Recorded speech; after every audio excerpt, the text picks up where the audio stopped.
The Nile, the Zambezi, the great grey-green greasy Limpopo. Those mighty rivers of Africa are household names. Yet very few people outside Africa have ever heard of this river.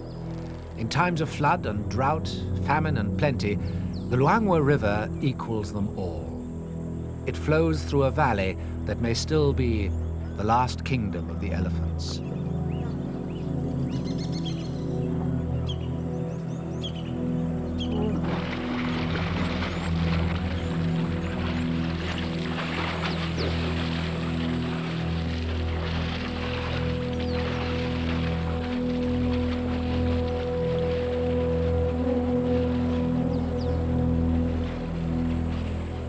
Years ago, the Luangwa Valley in Zambia was Africa as everyone dreams of it before man began to slaughter and confine its wildlife. In the valley, man barely existed.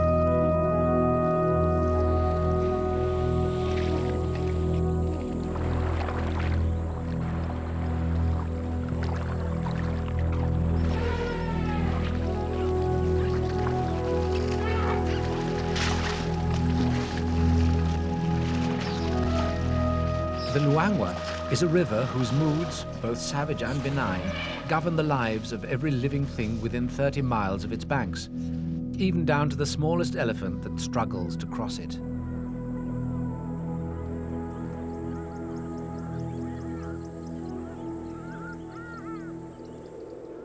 The Central African state of Zambia takes its name from the Zambezi. The Luangwa flows into the Zambezi on Zambia's border with Zimbabwe and Mozambique. It flows through a wide valley, an ancient part of the African rift system.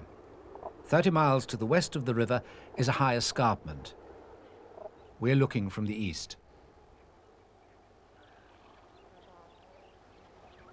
The valley is so wide and flat that it doesn't look like a valley at all.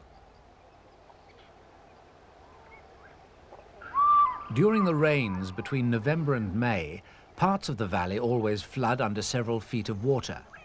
In exceptional rainy seasons, most of the valley is drowned. Our story begins in May, when the normal floods that you expect after any rainy season are just starting to go down. Where the Luangwa Valley is concerned, normal flood is a relative term. By June, the river has largely returned to its banks. Now, after apparent death by drowning, comes rebirth.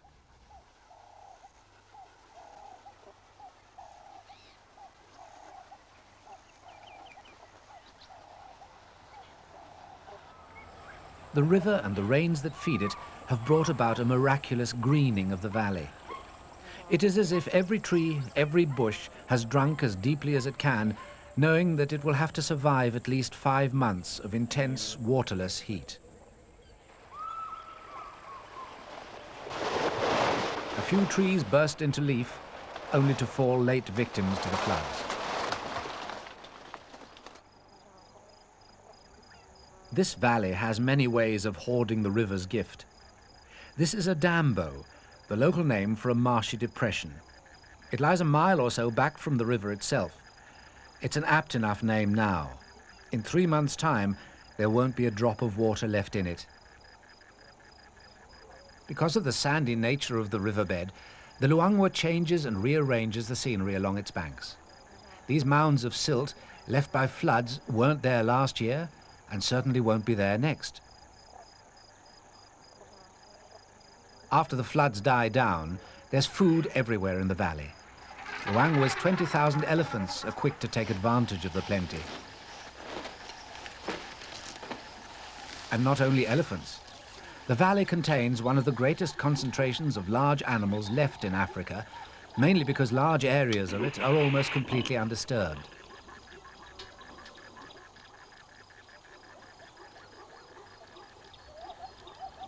This is a time when many animals respond to a glut of food by having their young.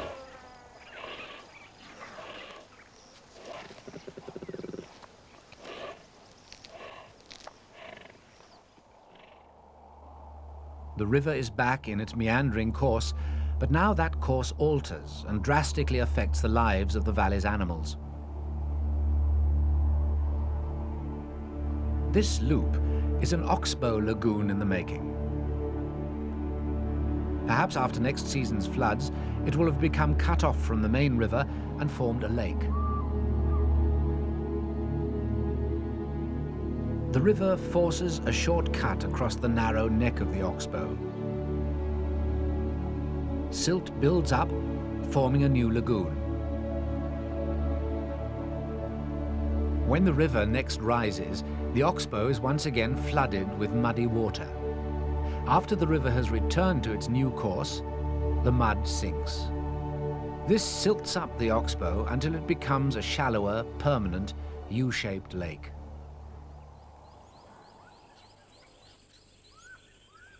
We're looking across one arm of an oxbow lagoon towards the high ground remaining in the center of the U. These oxbows become reservoirs during the early part of the dry season and attract a cross-section of the valley's wild animals.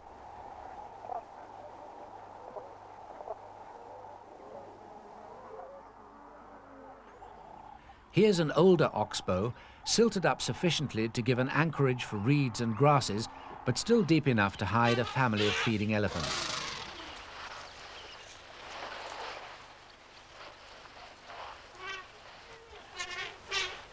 An oxbow acts as a magnet to animals of all kinds.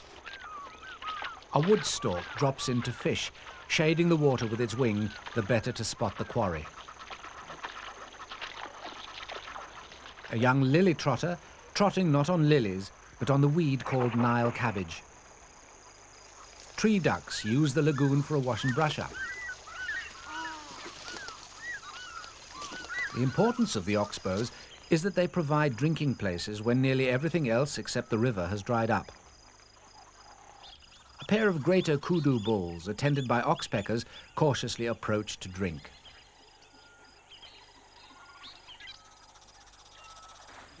Hippos enjoy oxbows as restful wallowing places. Peace and quiet vanishes when a herd of buffalo move in for a drink. During the rainy season, the buffalo have split up into small parties. Now, as the water sources become scarce, they band together in herds of 1,000 or more. Buffalo are the chief prey of Luangwa lions. Forming a herd of 1,000 or so is a good defensive measure. They know the lions will be hunting wherever grazing and water are plentiful, and that means close to the lagoons and to the river itself.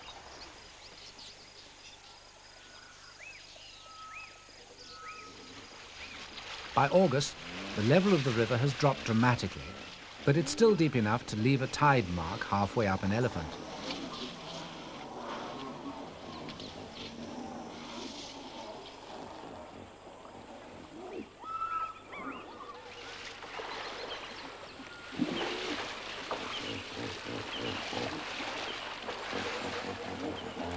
The mother shields her charge from the force of the current and finally moves, ready to give a tow if necessary.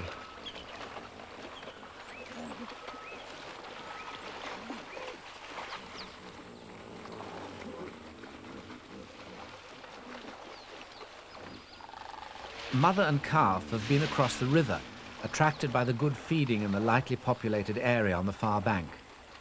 There are a few African village farms there. Now in the early morning, they're returning to their side of the river, where they enjoy complete protection. Luangwa elephants are well aware that the river is a frontier between safety and danger, but the temptation of easy pickings on the far bank is hard to resist.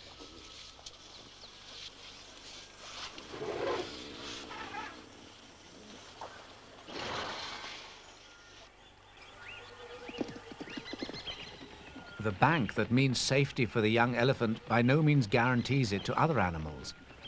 A herd of puku suddenly panics.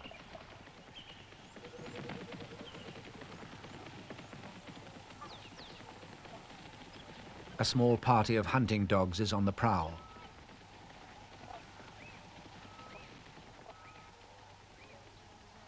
A young puku is hidden in the grass. One picks up the scent.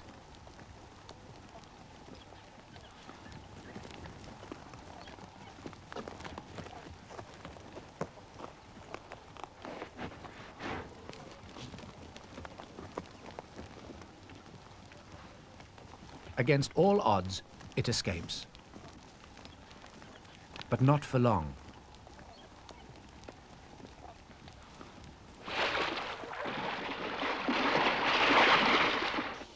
August is the time when many of the trees produce their seeds and fruit, and the elephants know that the bounty of winter thorn, ebony, and machenja is theirs for the shaking.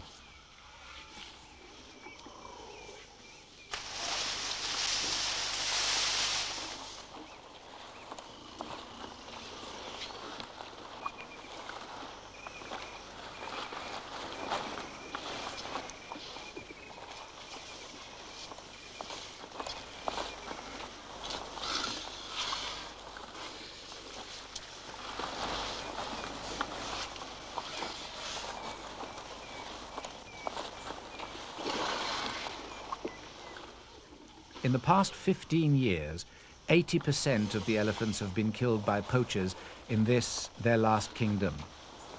The valley is 450 kilometers long and 45 wide. The elephants are seldom seen in large herds. Instead, they're dispersed in small family and kinship groups. Freedom of movement may be what has enabled so many of them to survive the onslaught of poaching during the 80s. Today, their numbers show encouraging signs of recovery. The groups are still large enough to wreak havoc among the trees when the fruits have run out.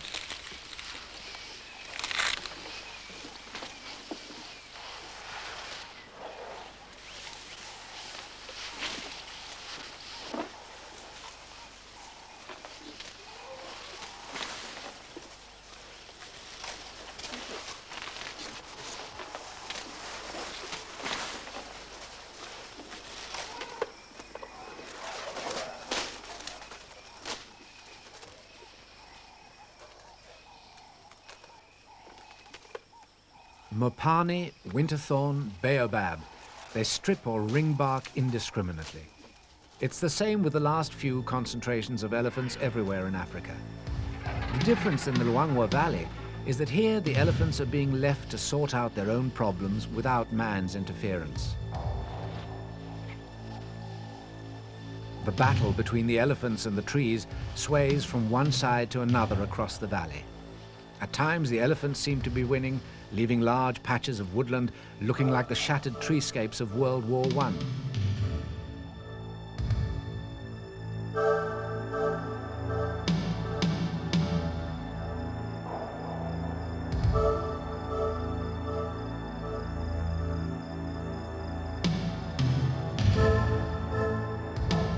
Looking at these ruined and desolate areas, it's hard to believe that overall the woodlands in the valley are in good condition. Mercifully, there is always the river and its annual floods to produce the regrowth that provides alternative food, and elephants are Catholic in their taste. There is one tree, however, which they don't appear to relish. It's particularly plentiful. It's the kigelia, or sausage tree. Elephants may not care for it, but when it begins fruiting and flowering in August, it's very much in demand by others. Lovebirds pillage the unopened buds. Vervet monkeys are even more destructive before the flowers get a chance to open, though their big moment comes later.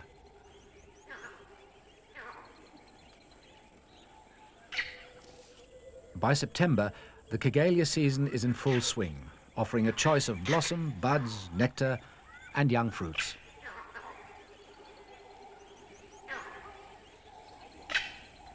The vervets arrive in early morning when the blossoms are full of sweet, heavily scented nectar.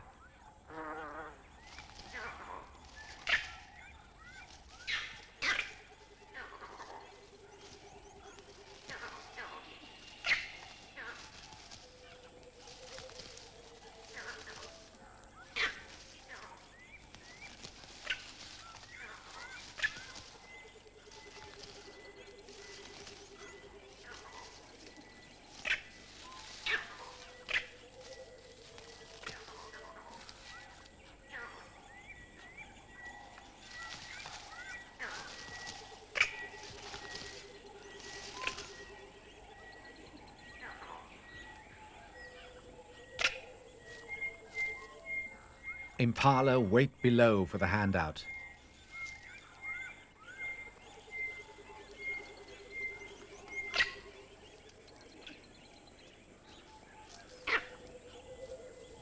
Thornycroft's giraffe, a darker subspecies unique to the valley, are particularly partial to the young seed pods.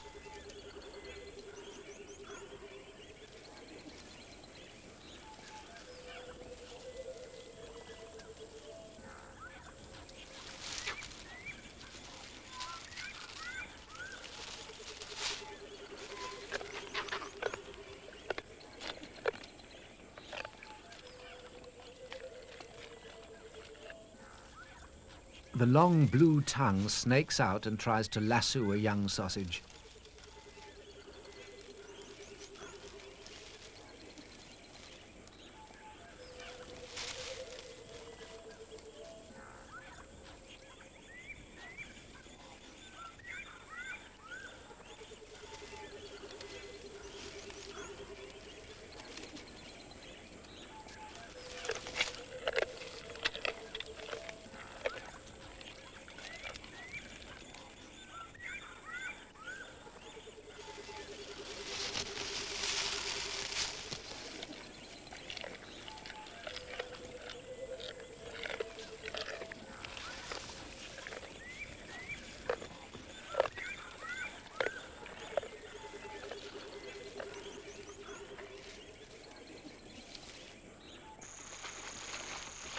There are probably more crocodiles in this 300-mile stretch of the Luangwa River than anywhere else in Africa.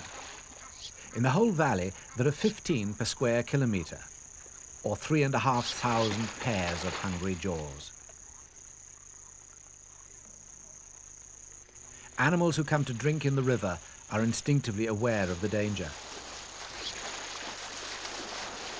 This herd of puku is far from relaxed.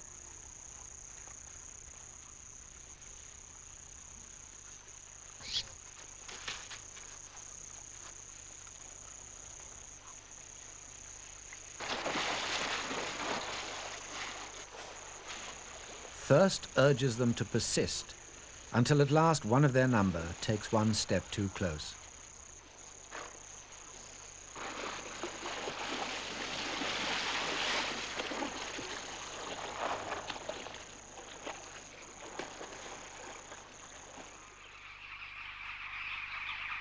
By September, the river has dropped sufficiently to expose high sandy banks.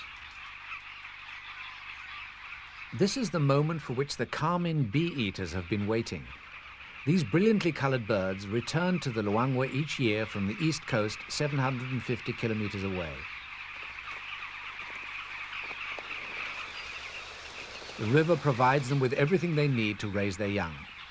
Banks soft enough for them to dig nesting tunnels with their curved beaks. Plenty of food in the form of aquatic insects. Their courtship flights often take place over the water.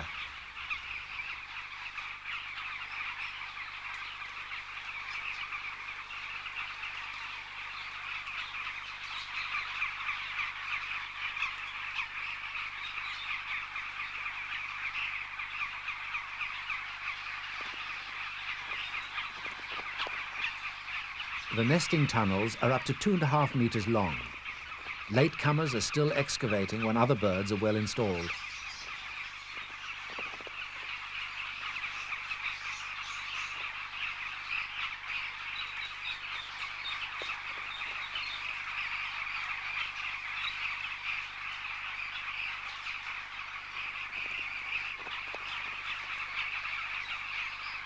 Like everything else in the valley, their program is closely tied to the seasonal state of the river. First, they wait until the water level falls, exposing tall, firm banks. Then they must rear their young to flying stage before early rains threaten the colony. White-fronted bee-eaters sometimes share the same nesting site. In late August, the eggs, hidden deep in the nesting tunnels, start to hatch.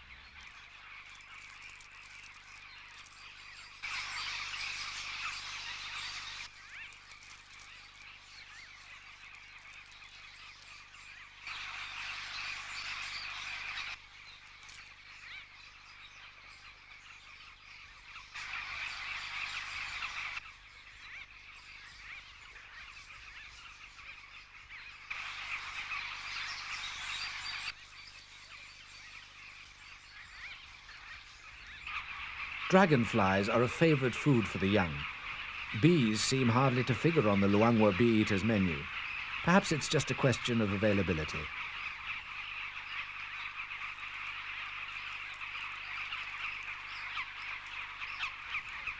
Even inside their sandcastles, the bee-eaters have their enemies. A raid by a monitor lizard calls for a noisy demonstration.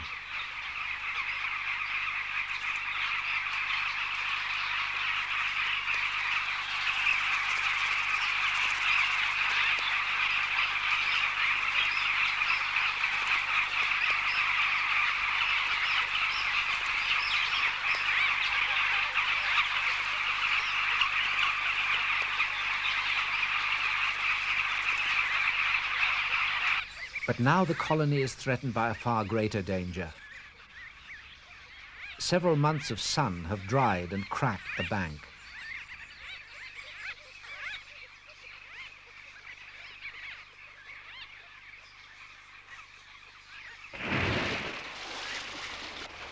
It only takes a few buffalo to trot by overhead to start a collapse.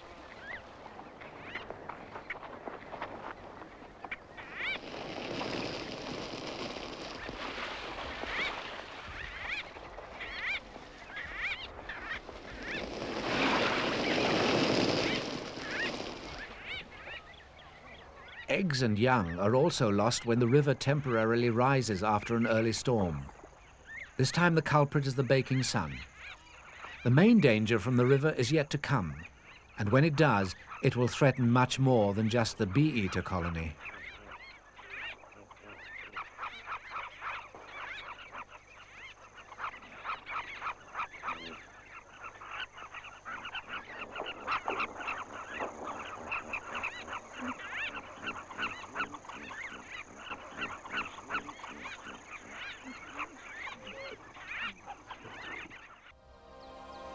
It's October, and the Luangwa River is at its lowest. The sun temperatures are reaching 50 degrees centigrade. For many animals, the river is their only lifeline. Now that the oxbows and the dambos are fast drying up, it's the only place they can be sure of finding good drinking water.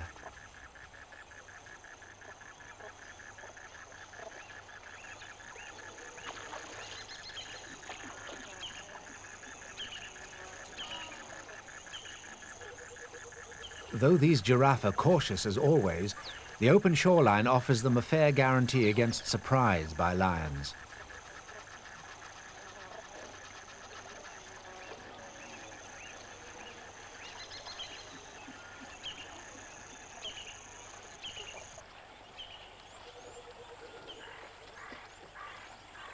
In some oxbow lagoons, the water has almost evaporated.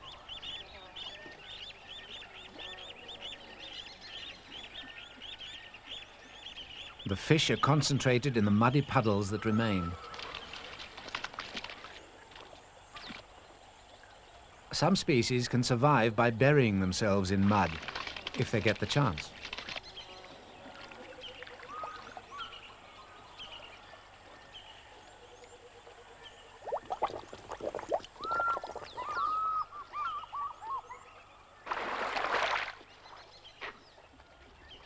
Even the baboons look as though they would appreciate the chance to join the fishermen. But they've come for a drink and are merely intrigued by the catfish splashing in their drinking water.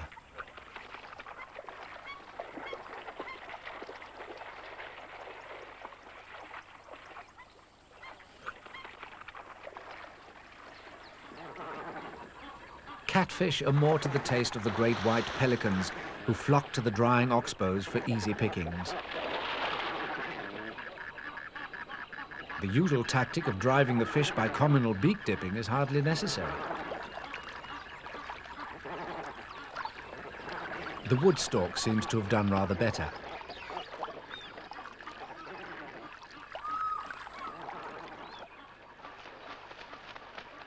Some very unusual anglers join in. The kite is normally a scavenger. This bird saw the fish jam-packed close to the surface and decided to emulate the noble osprey or even the fish eagle. It transfers fish from talon to beak in mid-air. Kites often do this when scavenging. The bird flies to a tree to eat its unaccustomed prey.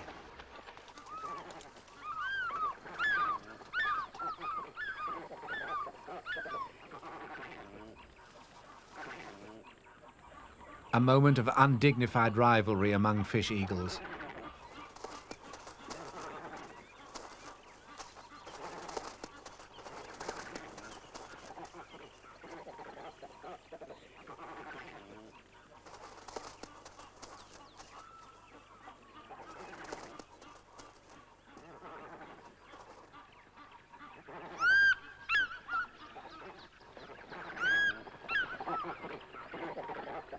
Not all the lagoons dry up completely. The more recently formed oxbows, in which the old course of the river has not yet had time to silt up and grow shallow, retain quite a depth of water even into October, the hottest time of Luangwa's year. This is often where the big mixed fishing parties, including crocodiles, gather.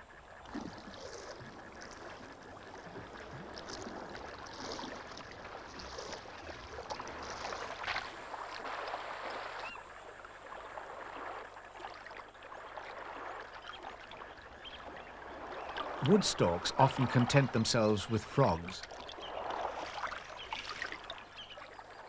Pied kingfishers too can adapt their diet to what's on offer.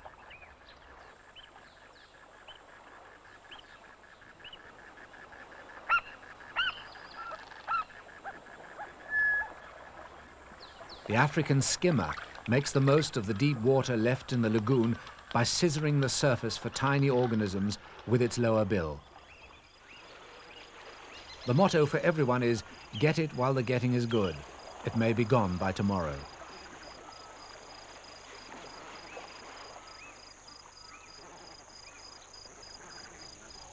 The water has long since vanished from the Luangwa's tributaries. Yet this is where the elephants, who need clear, fresh water, come to look for it.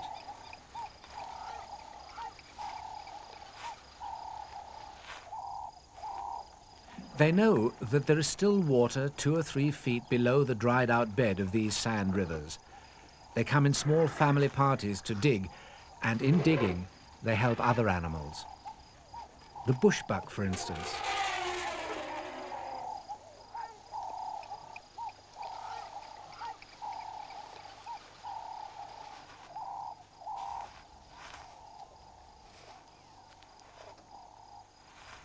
They seem able to filter out the sand.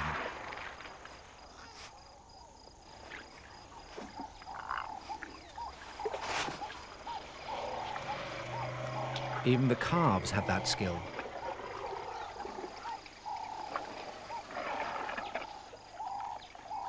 At this season, the shortage of fresh water concentrates the elephants close to the main river, the oxbows, and the tributaries. So in early morning and late evening, family parties come and go all the time. Elephant mothers are devoted to their young, but are always prepared to put them in their place.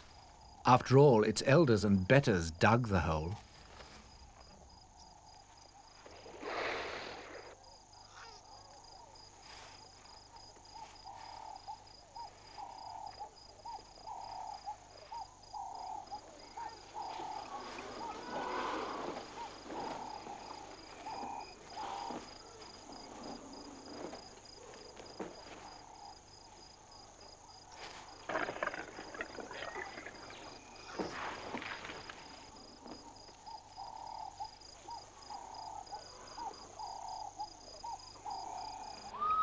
There is water even beneath this unpromising-looking sight.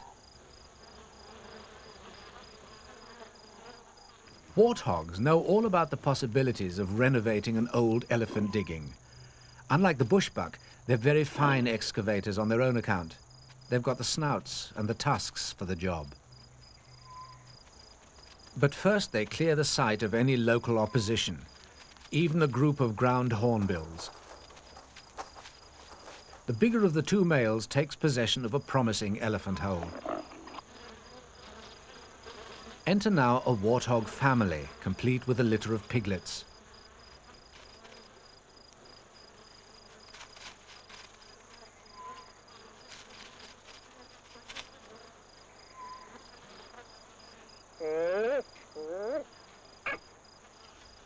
They obviously know about the drinking place.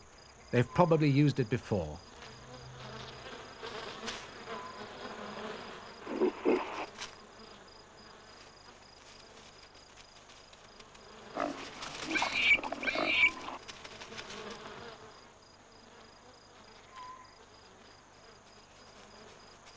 Backed by parental might, the piglets need only wait.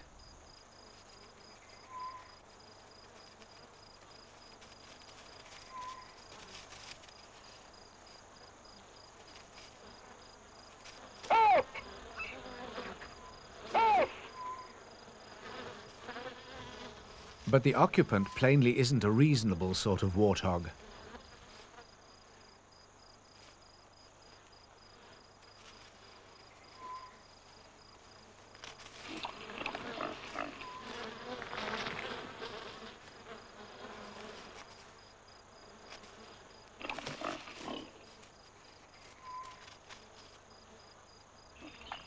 The obvious solution is to find another water hole.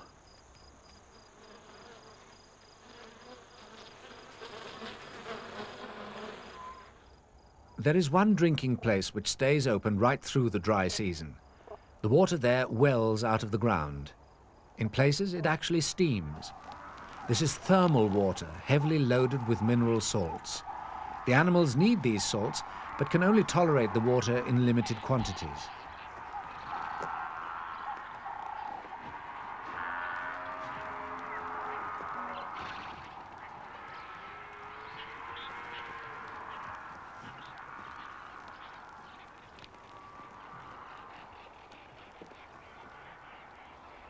Whatever the internal effects of the thermal water, it's always good for external treatment.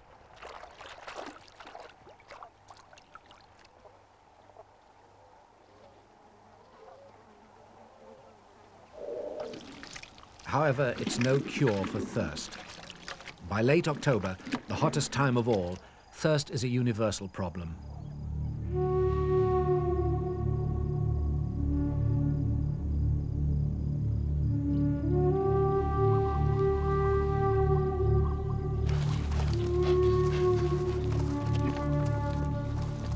Quarreling zebra stallions symbolize the tension building up in the valley.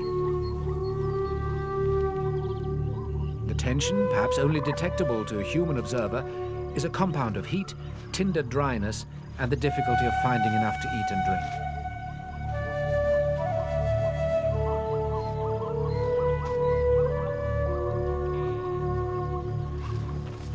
drink. 15 years ago, Luangwa was the last stronghold of the black rhino.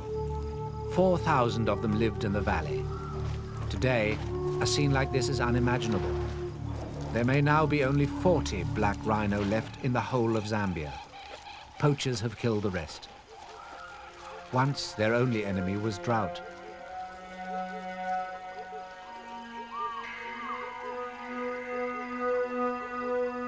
Dry October is a bad time to be born. A baboon carries her dead baby as if hoping to nurse it back to life.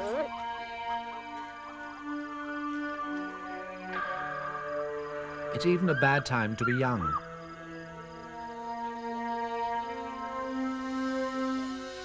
The elephant calf came for a drink and became trapped in the mud of the dried-up oxbow.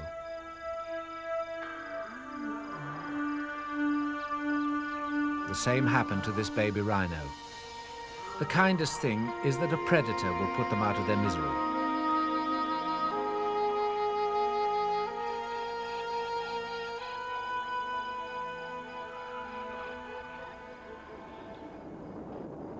It is the time of bushfires in the valley.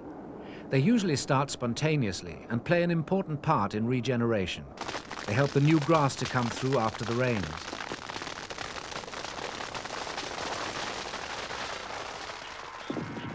Big animals are not troubled by the fires. They can move faster than the flames. But large areas of burn do have the effect of cutting down such food as there is left at this season. So there are local movements. These roan antelope are part of a general restiveness.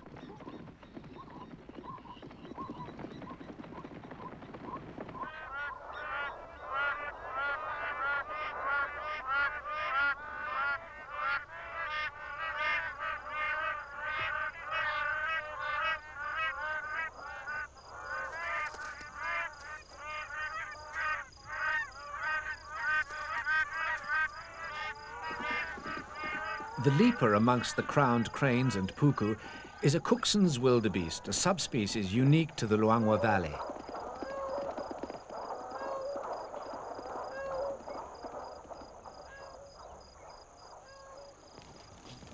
And as if the heat and smoke, the drought and lack of grazing aren't enough for the plains animals to put up with at this low point of the year, there are always the ever-present and plentiful Luangwa lions.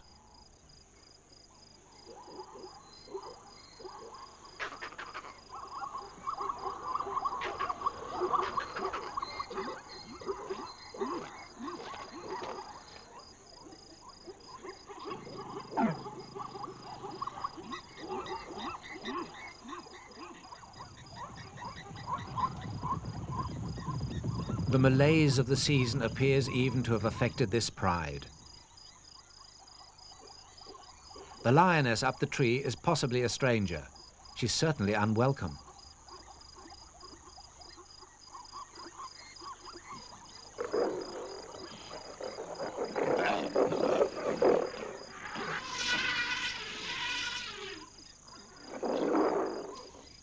When she sneaks down, this is pointed out very forcibly.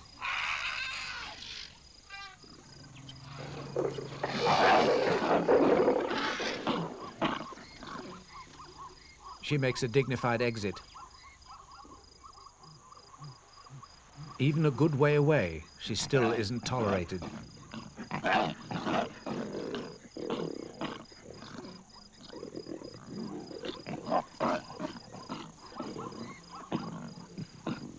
The residents move back to their tree.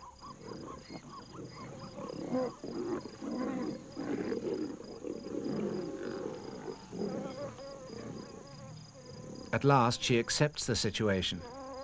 She's obviously in very poor condition. Perhaps this is why her sisters rejected her.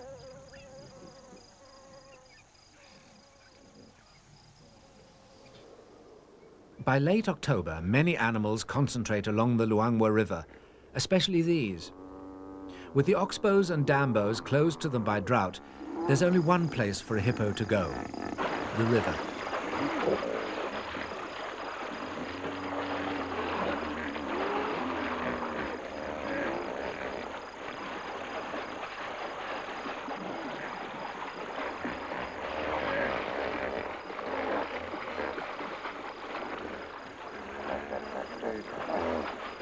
Whenever the sandbanks and currents favor them, they crowd into the resting and wallowing places, young and old alike. Other river dwellers take advantage of the situation, though it's likely to be a temporary one.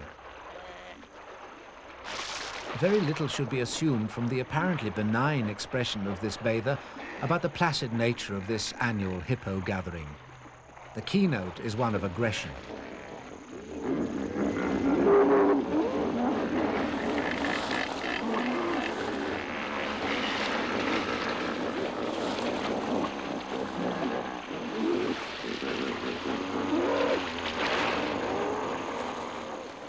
The aggression is caused by overcrowding. Bulls, especially, are pushed into jaw-to-jaw confrontation.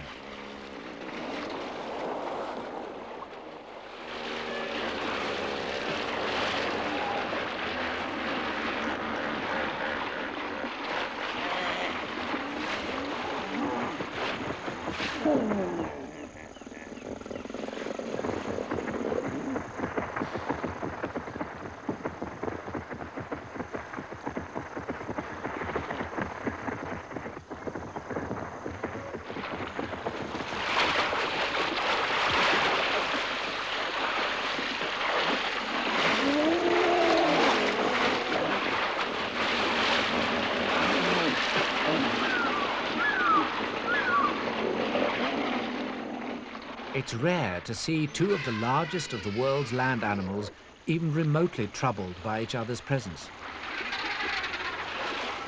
The fact that the elephant herd is unhappy about the hippo in its path is possibly a direct result of the dry season overcrowding. Perhaps the elephants are touchy because they have a number of young with them.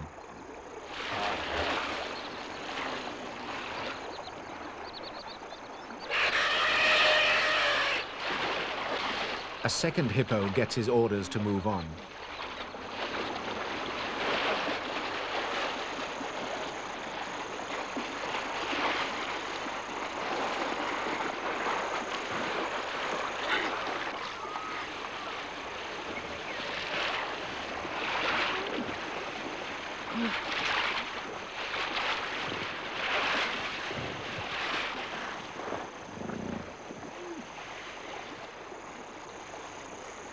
Though the hippos are very unlikely to harm the elephant calves, their tusks can do enormous damage.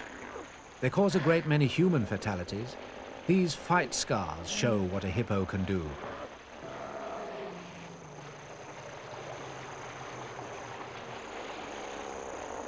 A hippo's tusks, like an elephant's, are overgrown teeth. This hippo's are deformed. One has even grown through the upper jaw, but it seems none the worse for it. Oxpeckers clean up the scars. Amidst all this male aggression, there are a few moments of maternal bliss.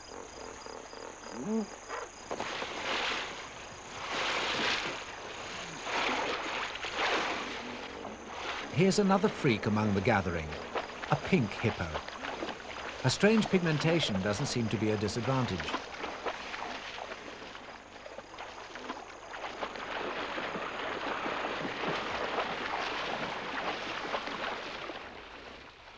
This one has come to the end of the road.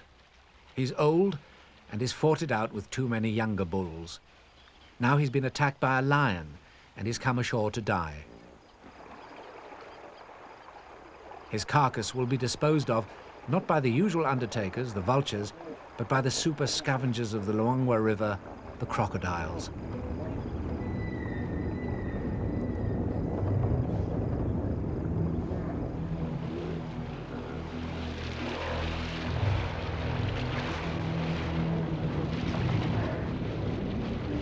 Hippos and crocs between them present a scene of primeval violence.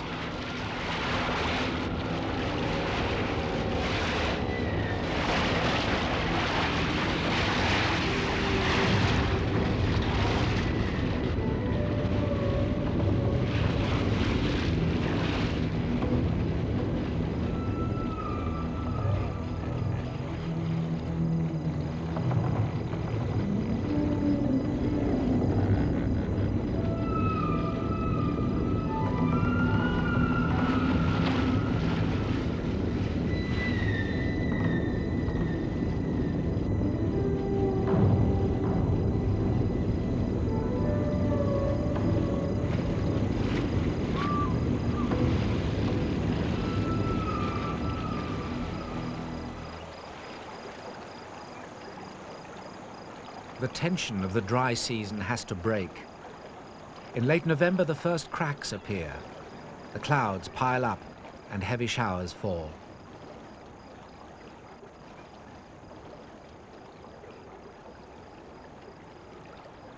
The first storm clouds are more a promise than a fulfillment.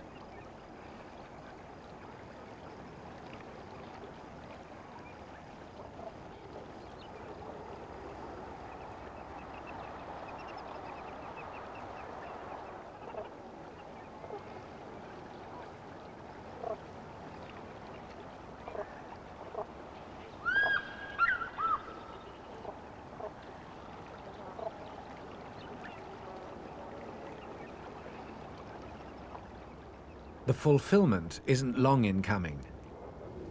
Throughout December, the storms become more frequent.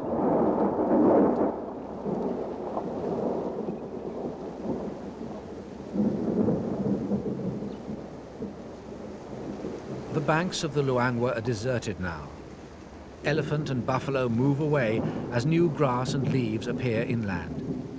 The crocodiles and hippos are left in possession. There's a general movement of animals away from the river.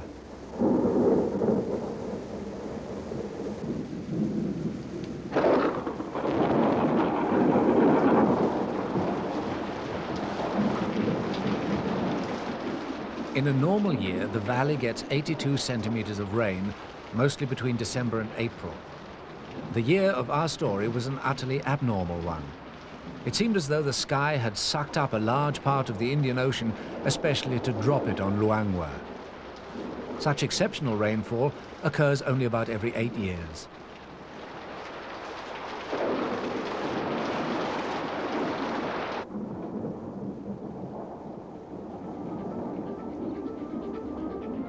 All the major tributaries of the Luangwa River rise on the 1,000-meter-high Muchinga escarpment to the west.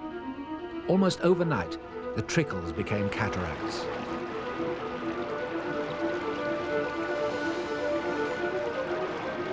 The sandy riverbeds, where the elephants dug for water a few weeks before, are suddenly 2 meters under.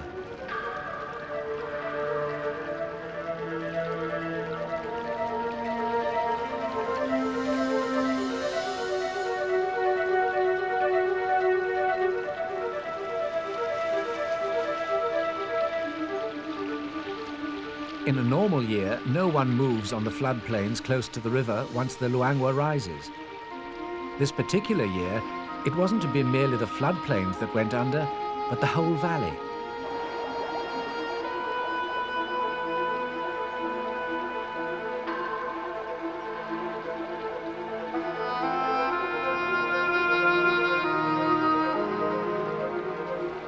The casualties were everywhere.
Single elephants can probably make it to safety, but this female had a young calf with her.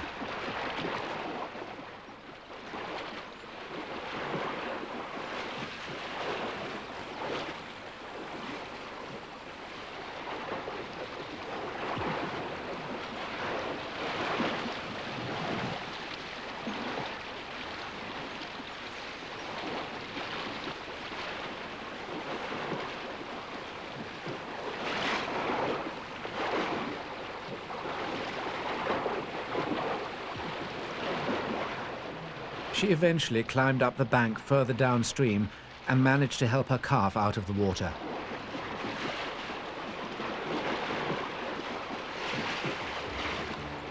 The Nile, the Zambezi, the great grey-green greasy Limpopo. Those great rivers of Africa are household names. Yet very few people outside Africa know the story of the Luangwa River in Zambia, and the Luangwa equals them all. In spite of the depredations of poachers, the heart of Africa beats on in the Luangwa Valley.